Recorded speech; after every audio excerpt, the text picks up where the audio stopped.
सभी बहनों को प्यार से राधे राधे।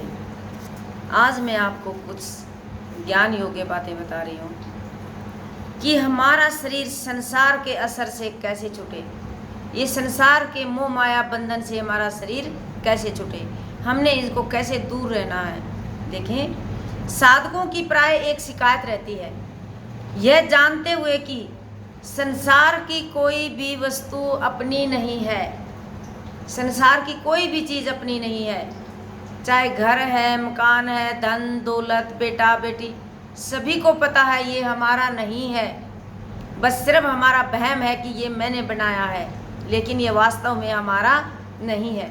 क्योंकि देखो, कितने भी दादा परदादा इनको छोड़ के गए हैं, एक दिन उनका था, एक दिन हमारा है और आगे किसी और का होगा। इसलिए हमें इससे प्रेम नहीं होना चाहिए।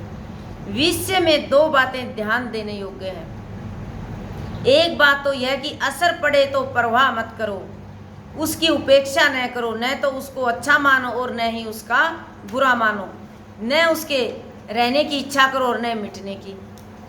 जैसे हमारे पास हमें कैसे छोड़ना है, और ये तो छोड़ना ही पड़ेगा एक दिन, कि धन है, जैसे धन के ऊपर ही उदाहरण है, धन है भाई, ठीक है, धन है, हमें कमाना पड़ता है, हमारा रक्षा के लिए, बचाव के लिए, खाने पीने के लिए जितना हो सके कर लिया। लेकिन लालच से कमाया हुआ, किसी की आत्मा को दुखा कर कमाया हुआ धन कभी भी साथ नहीं देगा। इसलिए इसको सोचो ही मत। इसमें उससे बिल्कुल भी हमारा धन चला गया, हमें ये नहीं मिला, उसके पास इतना धन हो गया, ऐसी उदासीनता मत करो। दूसरी बात यह है कि असर वास्तव में मन बुद्धि पर पड़ता है। ये जो हमारा मन है, ये हमारी बुद्धि को खा जाता है, आप पर नहीं पड़ता। ये जो हमारा शरीर है, इसके ऊपर नहीं पड़ेगा हमारा मन, क्योंकि ये स्थूल शरीर है। तो इसका असर कहाँ, इसका असर बुद्धि पे पड़ता है। और उसको अपने में मत मानो, ये मत मानो कि मेरा शरीर, इसके ऊपर मन है ही नहीं, बुद्धि है, वो उसका काम है, उसको सोचो ही मत। सोचता कौन है? हम ये जो स्थूल शरीर है ना, हम इससे सोच लेते हैं उसको कि ये मेरा शरीर है, ये सुंदर है, ये नहीं है, ये तो परम पिता परमात्मा की देन है, जैसा है बस उसको हमने भेजा है। मनुष्य जीवन मिला है, क्यों मिला है? मनुष्य जीवन इसलिए मिला है कि हम भगवत प्राप्ति के लिए भगवान का भजन करें। हम कितनी योनियों से गुजर चुके हैं और लास्ट में हमने मनुष्य जीवन मिलता है, और मनुष्य जीवन इसीलिए मिलता है कि हम भगवान का भजन करें, तभी हमारी मुक्ति होगी। इसलिए भगवान का भजन करें। जैसे भगवान श्री राम वन में गए तो वो बहुत सारे ऋषियों से मिले और उनसे प्रेम हुआ, उनसे ज्ञान प्राप्त हुआ, लेकिन उन ऋषियों का भगवान श्री राम के मिलने से उद्धार हो गया, क्योंकि वो तो भगवान ठहरे। और फिर भगवान श्री राम का भेंट राक्षसों से हुई, और राक्षसों से द्वेष था, क्योंकि राक्षस उनको मारना चाहते थे, और श्री राम ने उनके ऊपर बाण छोड़ा और उनका उद्धार हो गया। उद्धार दोनों का ही हुआ। जो श्री राम से, प्रभु से, भगवान से, कृष्ण से, जो भी भगवान से मिलता है उसका उद्धार होता है, क्योंकि उनका संबंध भगवान के साथ, जिनका भी संबंध भगवान के साथ नहीं जुड़ा, न राग किया और न द्वेष किया। आपने देखो, न राग करना है, न किसी से द्वेष करना है, बस परमात्मा में लीन हो जाओ और परमात्मा के साथ जुड़ जाओ। आप भगवान के भजन साधन में लग जाओ। संसार का असर हो जाए, होता रहे, अपना उससे कोई मतलब नहीं, इस तरह उसकी उपेक्षा कर दो कि अगर कुछ कभी ध्यान जाता है तो जाने दो, उससे भी कोई मतलब, उसको गहराई से नहीं सोचना। कि अगर जैसे दो औरतें बातें कर रही हैं, हमने मन में सोच लिया कि दो औरतें बातें कर रही हैं, वो पता नहीं किसकी बातें कर रही होंगी, कहीं मेरी तो नहीं कर रही, कहीं हमारे परिवार की तो नहीं कर रही, वो उसकी बातें कर रही हैं, किसी दूसरे की कर रही, उससे हमें कोई मतलब नहीं। ऐसी बातों में नहीं पड़ना, सिर्फ अपना ध्यान में लगे रहे और प्रभु का भजन करते रहिए। जैसे कुत्ते का मन और हमारा मन एक जैसा होता है। कुत्ते का मन भी भगवान ने बनाया है और हमारा मन भी भगवान ने बनाया है। जैसे कुत्ता, अभी आप देखो, कुत्ता आपके गेट पर आया और गंदगी फैला के चला गया, आप उसको क्या करोगे? आप उसको डंडे से मारोगे और भगा दोगे। और फिर कुत्ता दोबारा आपके घर आया और आपने उसको रोटी दूध खिलाया और फिर वो चला गया। लेकिन उस कुत्ते के साथ तो आपका कोई मतलब नहीं है ना, कि कल तो आपने उसको लाठी मारी थी और आप आज उसको रोटी खिला रहे हो। सिर्फ आप अपना कर्म कर रहे हो कि गंदगी फैलाई तो मार दिया, और भूखा है तो रोटी बची है तो हमने कुत्ते को रोटी दे दी। इसीलिए हमने कुत्ते का मन और हमारा मन एक हुआ। हमने कुत्ते के मन से हमने मिलाप नहीं किया, तो हमारे मन से हम क्यों करें? इस मन से दूर रहो।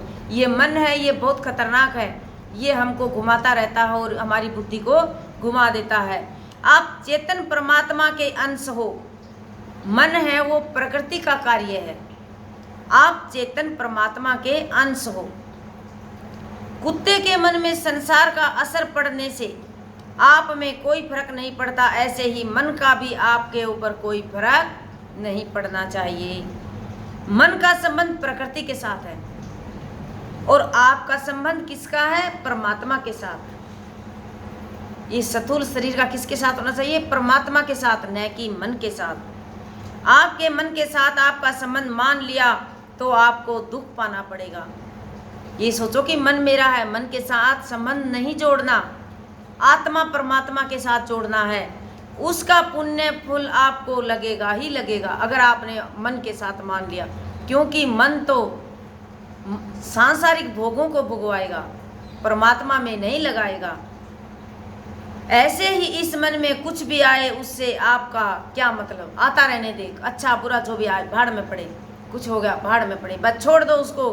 आपका संबंध शरीर इंद्रियां मन बुद्धि के साथ नहीं है, क्योंकि देखो ये हमारी 5 चीज़ें हैं। शरीर है जो हमारा, ये स्थूल शरीर है, यह एक रथ है। और इंद्रियां, शरीर हमारा रथ है, ये पैर पहिए हो गए शरीर, और इसमें रथ और पहिए हैं। इंद्रियां ये हमारे 5 घोड़े, जो 5 इंद्रियां होती हैं जो आगे चलने वाले 5 घोड़े हैं।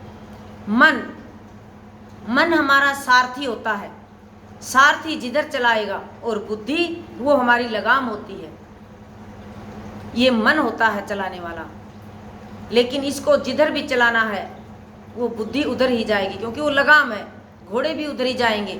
तो इस मन की मत सुनो। मन को अगर आप एकत्रित करके, इसको कंट्रोल करके और इसको शिथिल करके, बिल्कुल यहाँ बिंदु में, नासिका में, यहाँ पर कंट्रोल करके और इसकी नहीं मानी, तो आप पार हो जाओगे। आपसे इस मन का कोई मतलब नहीं है। प्रत्युक्त परमात्मा के साथ इस बात को समझाने के लिए गीता में भगवान क्या कहते हैं? ममे वासो जीव लोके जीव भूत सनातन है। इस संसार में जीव बना हुआ आत्मा मेरा ही सनातन अंश है। इस बात को समझ लो तो आप वर्तियाँ आपके साधन में फर्क पड़ जाएगा। आप अपने को मैं हूँ इस तरह जानते हैं, इसमें मैं तो जड़ है और हूँ चेतन है। बोलते हैं कि मैं हूँ, ये क्या है? ये जड़ है, नाश की जड़ होती है ये, जैसे बोलते ना जड़। और वो जड़ जैसे कोई पेड़ है, उसकी जड़ कितनी फैलती है? दूर फैलेगी तो दूर जाके भी निकलेगी, वो जड़ फैलती है। इसलिए मैं क्या है? ये जड़ है और चेतन हूँ, मैं हूँ चेतन। मैं के कारण से हूँ, और अगर अहम न रहे तो हूँ नहीं रहेगा, केवल प्रत्युक्त केवल है। मैं नहीं रहेगा तो हूँ भी नहीं रहेगा। जड़ और चेतन, चिन्ह में सता मात्र रह जाएगा। ये हमारा सूक्ष्म शरीर है। इसी बात को गीता में भगवान ने कहा कि जब साधक निर्मम निरंकार हो जाता है तब उसकी स्थिति ब्रह्मा में हो जाती है। ऐसा ब्रह्म स्थिति अहंकार हमारा स्वरूप नहीं है। अहंकार अपरा प्रकृति है और हम प्राप्रकृति हैं। हम अलग हैं, अहंकार अलग है। जैसे जागृत और स्वप्न में अहंकार जागृत रहता है। सपने में जैसे हमें स्वप्न आता है तो हम सपने में क्या सोचते हैं कि सब कुछ असली हो रहा है, और जब हमारी निद्रा खुलती है तो हम देखते हैं कि ये कुछ भी तो नहीं है। कुछ भी तो नहीं है। तो वही है कि ये सपने में अहंकार जागृत रहता है, लेकिन उठने पर कुछ भी नहीं होता। हम वैसे के वैसे हैं। जैसे सपने में हम राजा बन गए और सुबह उठे तो हम वही धोबी के धोबी। इसलिए इसको अहंकार को अहंकार मत करो, इसको छोड़ दो और प्रत्युत अवधिदा में लीन हो जाओ। सब तुप्ति अहंकार न रहने पर भी हम रहते हैं। हमारा स्वरूप अशरीर है। जैसे भगवान अव्यक्त है, ऐसे ही उनका अंश होने से भी हम स्वरूप से अव्यक्त निराकार हैं। इसलिए भगवान यह शरीर भोग्यायतन, भोगने का स्थान है। जैसे भगवान ने हमारा जीवन दिया है कर्म करने के लिए, जो हमने पिछले जन्म में बुरे कर्म या अच्छे कर्म जो भी कर्म किए हैं उनको भोगने के लिए हमारा जीवन, हमें जीवन शरीर, ये हमें स्थूल शरीर मिला है। और इसमें आत्मा का मिलन है, तो इसको आत्मा में ही मिलन दो। अच्छे कर्म करो। अच्छे कर्मों का सभी को पता है। किसी की बुराई ना करो, किसी की चुगली ना करो, भगवान में लीन हो जाओ, भगवान का भजन करो, तो इससे हमारा उद्धार हो जाएगा और ऐसे हम संसार के बंधन से छूट जाएंगे। बोलिए प्रभु श्री राम की जय। राधे राधे राधे।